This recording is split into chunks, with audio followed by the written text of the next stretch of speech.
Hello, everyone, and welcome to the W2 Amigos podcast, where we talk about passive investing, real estate, and all the money moves you can make while working your W2 so you can establish your financial freedom. Here to talk about their W2 journeys, your host and amigos, Nick Coulter and Xavier Marin. Nick, what's up, man? How you doing today? Good, man. Good. It's a good day at the W2. I don't think I've shared. I closed on another client's house a week ago now. And then, just look forward to the holidays. Honestly, I don't know if it's like the weather because it's kind of cold and I've been like traveling a lot for my job, but been super unmotivated and just feeling kind of like bleh. So try to get some extra sleep last night and try to do the same tonight. Maybe get some vitamin D3. Maybe if that charges me up a little bit, because normally I take that and I stop. So I don't know, try to figure that out, dude. But like winter's tough for me, man. I love summer. It's just so much better when it's warm and sunny, and I'm in Southern California. It's just fantastic. But I know I can't complain about the cold because you live in Minneapolis. So how are you doing? Because you're in my time zone right now. I'm in your time zone right now, and I feel guilty because my girlfriend's back in Minneapolis, and it's currently like a snow rainstorm happening the next 2 days, and I'm just over here like, skip that one. Real nice. You're over there like, should I wear like a light jacket or just a long sleeve today? And she's like fighting for her life. It's like a nice 54 degrees on the high right now. I'm just like, oh, this is pretty good. Dude, it's colder actually down here then. Yeah, it's been a little chilly. It's been really nice to be on the same time zone, though. So we've been recording a couple of podcasts already. Mm-hmm. Definitely makes it a little bit more smoother. Yeah. Hell yeah. Especially for like timing and stuff like that. So you guys are going to get the freshest version of Nick and X because X isn't having to stay up 2 additional hours because my schedule's shitty. Well, I mean, I'm still on Central Time. So even then, like, you still feel bad. Like, you should still feel bad. Yeah, guys, you're getting a fucking shitty version of X. My bad. No, I'll post you. Oh, man. All right, Nick. So where are we going to talk about today? Yeah, man. So we wanted to release an episode about the not so creative financing, or what do we say? We're going to call it the boring creative finance strategy or whatever. Yep. Specifically, we wanted to talk about how do you come up with a down payment if you don't have enough fully saved. And this really generated because I was on the Bigger Pockets forums and I was surfing through some of the house hacking threads I've seen. And a lot of people were like, I don't have enough money to buy. What should I do? And there was a lot of really good advice put on there. So I'm shamelessly stealing some of that to reshare it and then also commenting on some of the things in some of the posts that I've seen recently. But it seems like to be a pretty common theme right now. People want to see if they can get something. Rates are down a little bit from their high of like 7.12 down into 6.6 for a conventional loan, even lower for FHA and VA. So it's like people want to get into something. The market's kind of sliding down and maybe they just don't have enough in the down payment to pull off that deal. So we wanted to jump on today and talk about ways that you can come up with money that you don't have liquid in your bank account right now. Yeah, one piece I'll add, Nick, before we get started on that, it's if someone doesn't have enough for the down payment, right, these strategies are going to be beneficial. However, be very mindful about which ones you utilize. You don't want to be irresponsible. It's very easy to get sucked into some of these strategies if you don't know what you're doing, and you could probably end up being in a worse position if you go into this without understanding what that means for you financially too. So things for our listeners to keep in mind.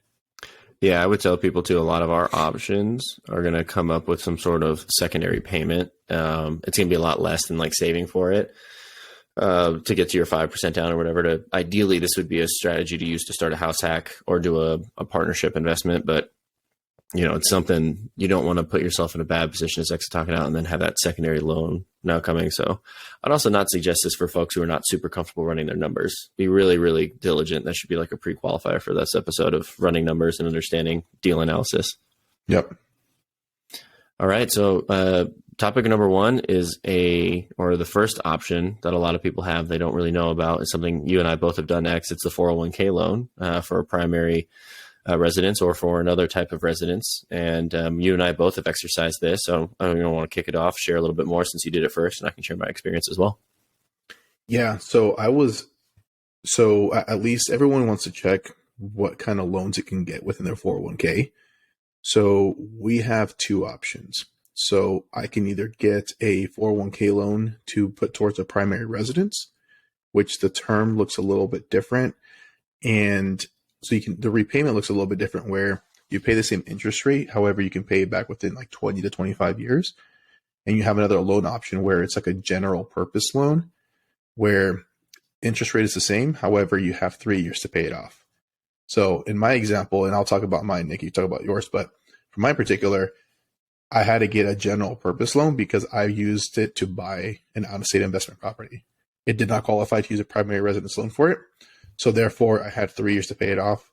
So I was essentially paying maybe $800 a month towards my 401k to pay that back when I acquired my property. So when you ran your numbers on the deal, how much were you going to cash flow on the property at first? Like, what was your, like, how did you know that that was still something that you should do versus being like, this is a bad investment, I should wait and save? So eventually that property ended up cash flowing. Well, the cash on cash return after the fact has been like 40%, if not higher. So it's worked out. It's worked out great, especially because I did a cash out refi a year after that. So I think it worked out really well. But when I was calculating my numbers, I was going to get around maybe $550 to $600 a month of cash flow. So I was going to have to cover $200 as the gap, which for me wasn't a big deal because during that time I was house hacking and making $600. Mm-hmm. So I was essentially putting that money towards paying back that 401k loan. And once that 401k loan was paid off after my cash out refi, we did some work on the property, and now I'm cash flowing $800 to $900 a month with that first property, with everything paid off. So it's all about what kind of game plan you have and looking at the numbers. Because ultimately, yeah, you might have to be short or come out of pocket a little bit for a couple of months, but in the long run, it was definitely the best play I could have done. How much is that house valued at? And whatchamacallit? And it's the Tennessee property, right? Oh, sorry, my Alexa's going off. Just outside of Nashville. I think that property right now is worth maybe $370. So it's gone up pretty high in value. I owe about, oh god. No, so 370. You said I'm doing math. I owe about maybe $195 on it. Fuck off. Okay, so you owe $195. So each shit. So you have $175,000 in equity that you split with a partner. Mm-hmm. So what is that? 87,000, something like that in equity.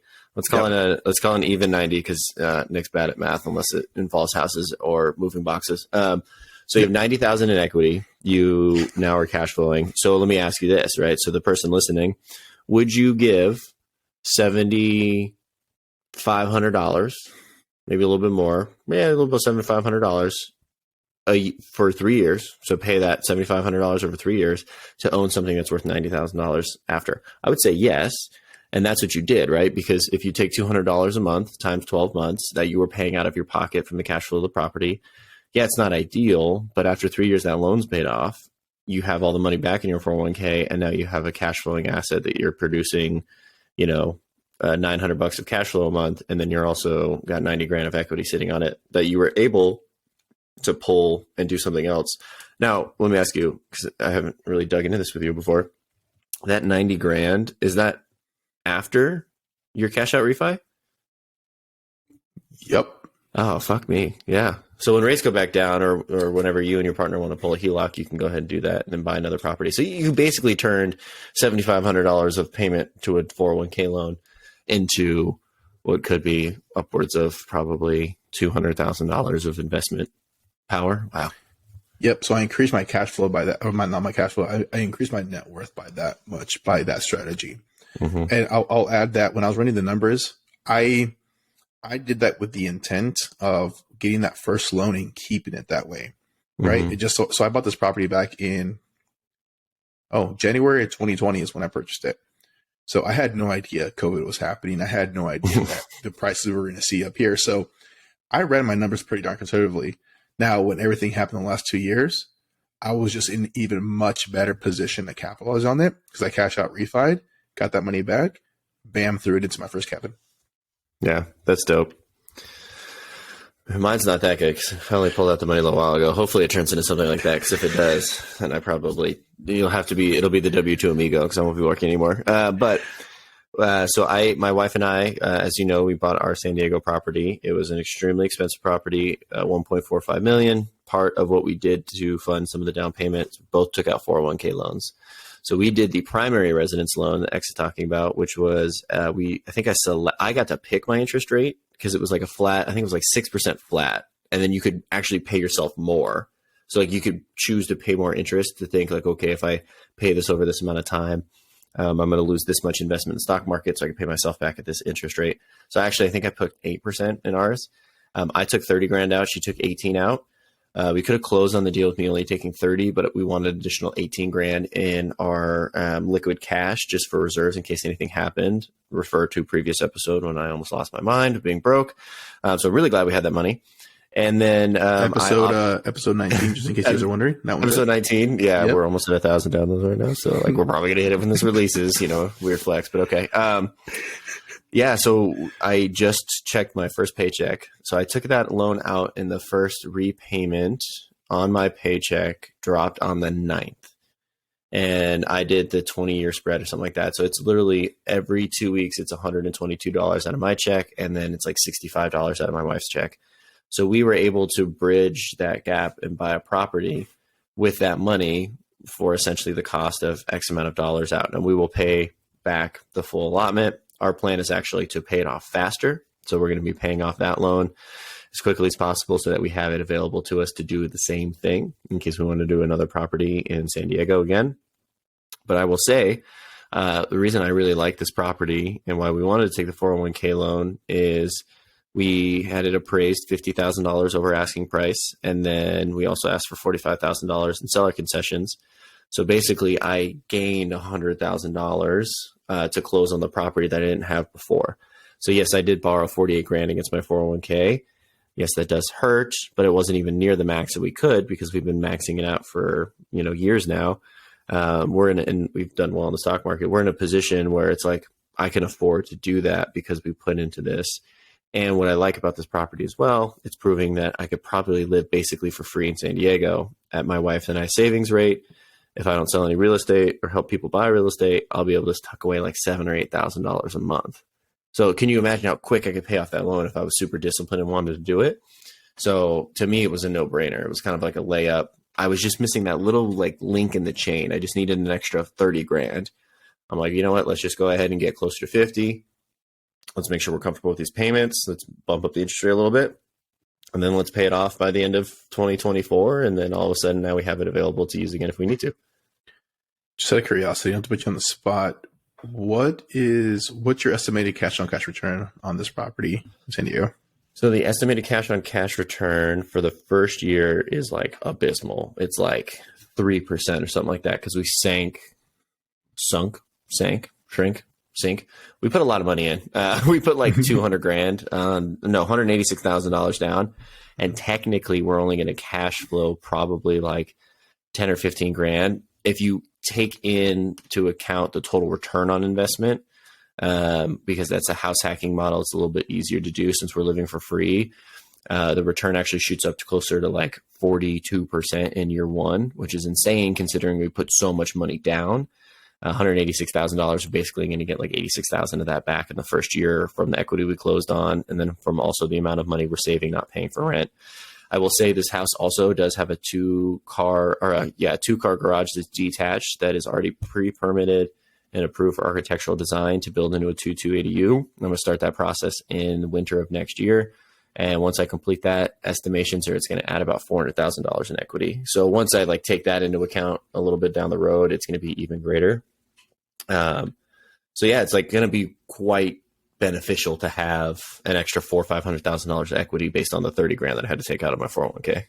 So the reason why I asked you about your cash on cash return, because you said 3% for the first year. Yeah, it's like booty cheeks. What's your return on your 401k this year? Well, negative fucking 24%. I have lost, I think over $60,000 since the start of the pandemic. Or no, since the peak of the pandemic and where it is now, before I took out that loan, I lost 60 grand in my 401k. And, lost is relative. And how much is, because I think it was 24% because I was so aggressively invested. You were similar, right? Mm-hmm. Oh, yeah. Yep. I saw the same hit. So I bring that up because, okay, 3% cash on cash return year one, but you're losing 24% on your 401k. So if anything, you're saving, you're saving more of your money by taking it out and putting it into your property here. Yeah, and we know the market's going to rebound, and we're hoping to catch it. But even if I paid the loan back, and I assumed, because I've been maxing out my 401k, if I assumed I didn't make a single dollar payment into my 401k past 30, and I just let it roll over forever until I can withdraw from it, I think it's 65. It's going to have like $1.8 million in it at an average return of 7% a year. So it's going to be there when I want to. And it's because in the early 20s, that was like the one good money decision I made at 21, is I maxed out my 401k for my match. And then as soon as I got to Virginia, I maxed it out to the full, $17,000, whatever you can put in there tax free. So those are like the only two smart decisions I've ever made in my life before I read Set for Life by Scott Trench. So, and before you married Evelyn. Yeah, see, yeah, exactly. That was a great decision. Not financially so much, but just from like a personal happiness perspective. I'm just kidding, Evelyn. If you ever listen to this, I love you. At least, God, I hope she's listening. My God. All right. Oh, which one do you want to do next? Do you want to do? Let's do getting an equity partnership. Because you can speak about that, because I don't have any partners. I do all my deals myself so far. Yeah. So I think I'm going to touch on base for a while now on this, but for that first investment property, my partner reached out to me and asked me if I was interested in acquiring that with him. He was boots on the ground. He could not qualify for the loan, and he needed my W-2 income to do it. So we had an agreement where he put in, 40% or 30%, I can't remember. And then I put in either 60 or 70% of the down payment. So people are going to be like, dang, that was a lot X that you put in for it. However, I was still cash flowing $600 a month after the fact, even with putting 70% of it down. Right. So when we take a look at getting your first property, however you want to structure that potential partnership with somebody, it can be very beneficial, because you can go based off your criteria or based off like what you're used to doing. If you're going to be doing more of the work up front, you can structure it where like, hey, I'm going to put less capital up front. You put in more, I'll handle it. Or vice versa. If you're someone that has a great W-2 job, wants to be relatively passive, you can be like, hey, you know what? I'm going to give you 65% for the down payment. You put in 35, but you go ahead and handle it. I don't want to worry about the rehab, or I don't want to worry about the management piece. You take care of it. So for that individual, it's definitely worth it. So equity partner is a great way to go if you're trying to acquire that first property, or even that, first out of state investment property. So I was actually just like kind of looking up some of the things that you should look at from a partnership side, and an equity partnership was like the first thing that came up, because there's typically in the world people who have a lot of money who want to invest it but don't want to do a lot of work. They're typically older, and they typically have less time. And then you have younger investors who have knowledge and they have time, but they don't have a ton of money. So being able to marry those up in a partnership is extremely effective. I think you had a unique opportunity with your partner for a W-2 investment, which I think is awesome, because that's what our show is geared toward. You have the income to be able to provide for that loan. How would you kind of suggest having that conversation to develop that partnership? Like, should I just be able to hit up anybody that has money, or should I try to build a relationship? And then what does that like agreement actually look like? Yeah, I would definitely say build the relationship first.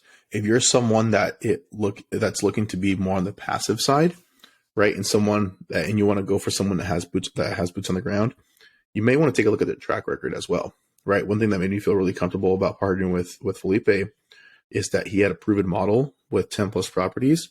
So I knew that he knew what he was doing. Mm-hmm. Same thing here. If you're starting off and not entirely sure, maybe potentially look at people that have already been doing this for the past 2-3 years, whatever that may be, and just see some examples of what they've been able to do. I think that will help with your level of comfort versus someone that is barely getting started.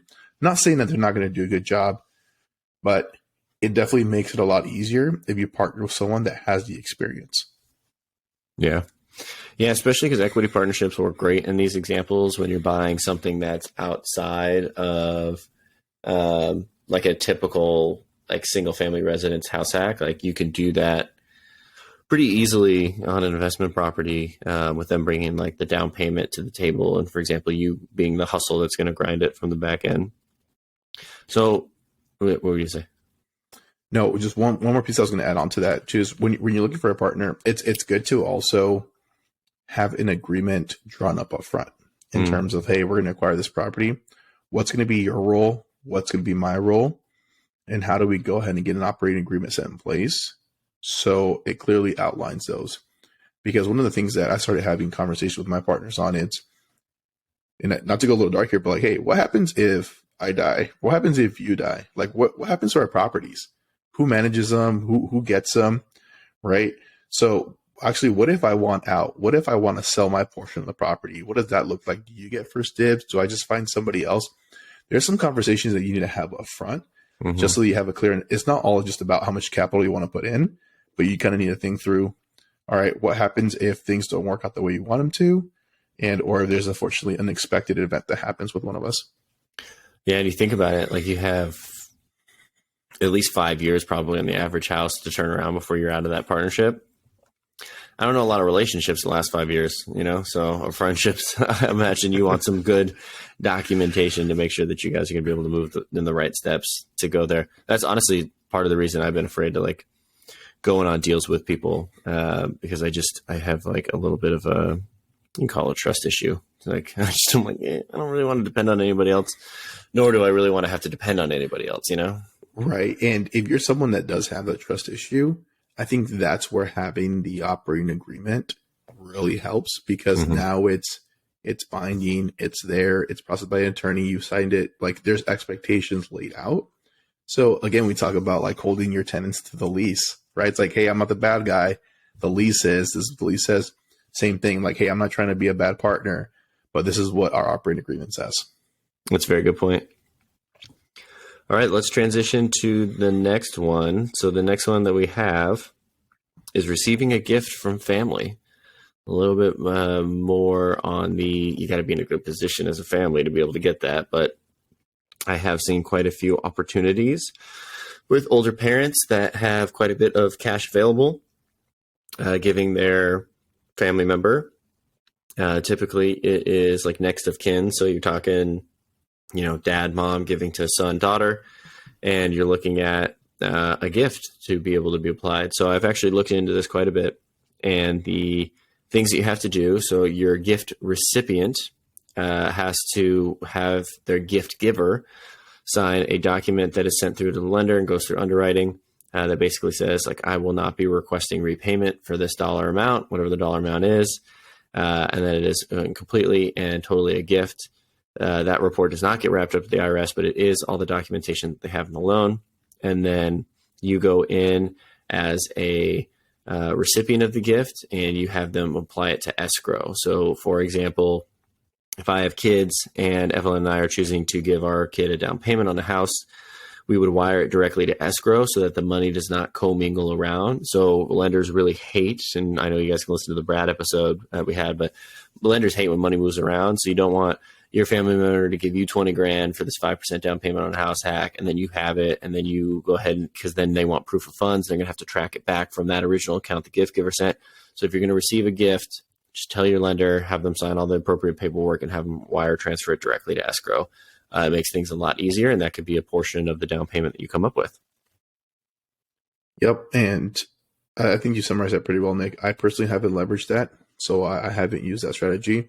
But it's one that I definitely would love to do one day with my kids, is be able to fund their deals, or be able to essentially, just give back to them, right, in that way. So this one, you have to be very mindful of how you go about it, because you have to partner with your lender, like Nick said, every step of the way.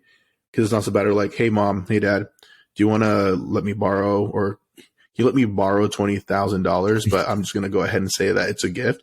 You have to be very careful with how you go about that, and also receiving that money. Be like, hey, guys, do you want to, give me an early birthday present of $20,000? Don't send it to me just yet. Just wait until closing. Like, that's probably the better route to go about it. Yeah, exactly. So the last topic that we have here, because we're not going to dig into like actual creative financing. That'll be another episode that we cover at a later time and date, because we think that's something popular coming up. But something that's been piquing my interest, and I've seen a little bit of activity around this, talking to some lenders, young people buying a house with a friend. Now, this sounds crazy, And it sounds a whole hell of a lot like partnerships, but I kind of want to discuss a little bit, I think, of the nuance and a strategy that can really work for. So I want to paint you guys a picture. You're a young professional. You're making $85,000 a year. You got 10, 15 grand saved up, which is a lot of position. I talk to a lot of people who want a house hack. It's a lot of clients I'm trying to help right now, but they just don't have enough income to qualify for a house, and they just don't have enough down payment to put 5% down and cover closing costs. I have seen an increase in people who are friends. X and I could have done this, buying a house together, a 4-bedroom plus house. They have more income. They can qualify for more. And then they do a house hacking strategy with it. So paint that picture. You make 85 grand, you got some saved up. You have a buddy that you trust that you know. You have an operating agreement, obviously. And then you go in, buy this house together, qualify for the mortgage together. You guys rent out the 2 crappiest, smallest rooms at a predetermined market rate. You guys live there for a year, you move out. Now you and your friend have a rental that's cash flowing that you can hold on to for the indefinite future or whatever your operating agreement does say. I love that idea. I personally didn't think about that, at least early on when I first got out of school. I know you and I talked about it back in Virginia, but when you take a look at the last 10 years, right? If you went to college, you know, some friends, you probably had like that one friend or 2 friends who just like, I pretty much lived with you for like the last 6 years of my life. Like I could have easily done that. Right. So yes, you want to be mindful of who you're actually going to be getting a house with. But again, you can have an operating agreement set for that as well too. Like there's legal documents you can go ahead and do when you start going into this that can help protect you and your friend. So I think that's a great call and a great strategy, especially in a state like California where things are pretty darn expensive. Yeah, man, it's crazy. I was talking to a client recently, and you know, he works at the same company I do. So if he's listening, you know, I'm talking about you. And he hasn't been able to pull the trigger on some deals because he makes a good salary, but it's just not good enough to carry some of the 5-bedroom house hacks he's looking at. And so he's kind of had to lower his expectations a little bit or try to find a cosigner. And I've found family is much less willing. It's so weird to me. Family, especially in this guy's situation, and other family I've talked to of other clients or talked to clients about their family, rather, they don't want to co-sign on the 4 or 5-bedroom house that costs like $500,000, but they'll co-sign on the 2-bedroom, 1-bath condo that costs like $380,000. And I'm like, but did you walk them through the house hack model? And they're like, they're calling me crazy because I want to live with strangers on the internet. And I'm like, they don't see the vision. But really, that's something that I found is like people aren't willing to co-sign. So it might be better if you find a good friend that you can do this with and that you could potentially buy an asset for. And what I'll tell people too is if you both buy it as your primary residence, legally you only have to live there for a year. And then you can move out after that. And you've met your mortgage qualifications, so you're not committing mortgage fraud. I think anyone could do anything for a year, man. I could shovel shit for a year and I think I'd be fine. So if you can, and you have a room, like you could just be like, all right, cool, X, I'm fucking pissed at you because you didn't do your dishes. Like I'm going to go hang out in my room now. Like you can do that. You know what I mean? And like, that's not a scenario because X and I used to be roommates because he always did his dishes and I never did. So I'm just like emulating how he felt. And I'm just like pushing it back on him myself. Oh, that's so. I was about to mention, like, yeah, dude, I always did my dishes. What are you talking about? Bro, you always did your X is the cleanest, best roommate I've ever had that I've known. I will say, I've had a better roommate now than you. And it's because they're never at my house and they pay me money to be here and I own the place. But I think that's not a fair stack to put you up against that.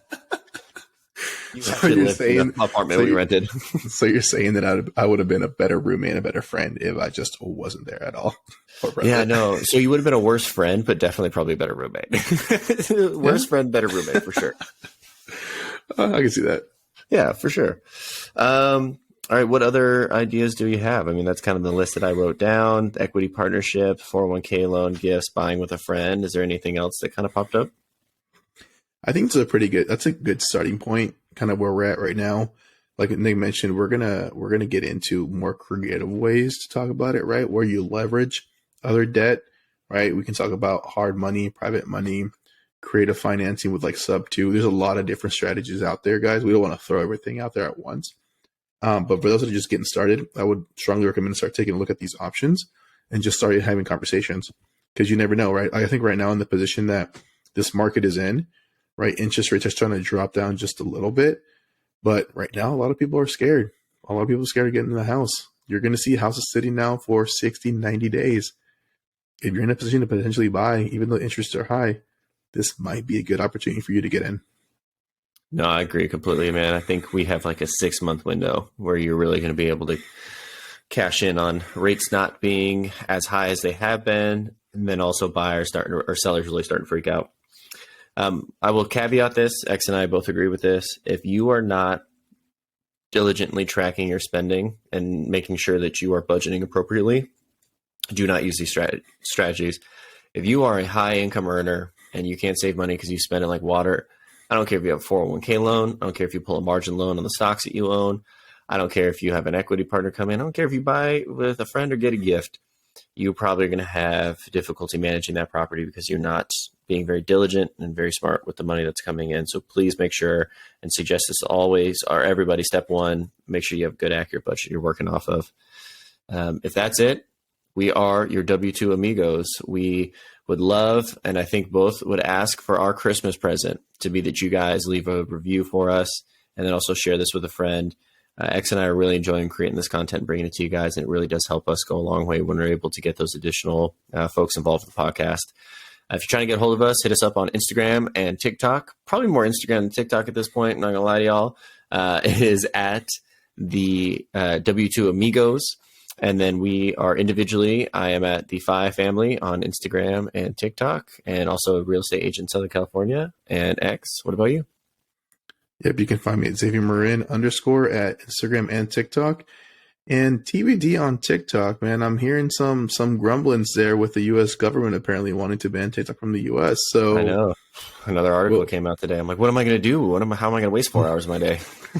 That's why I haven't been that active in TikTok, because I just saw that come in. That's fine. Yeah, you're so productive. Right. All right, guys, that's all we have for you. We will see you next time.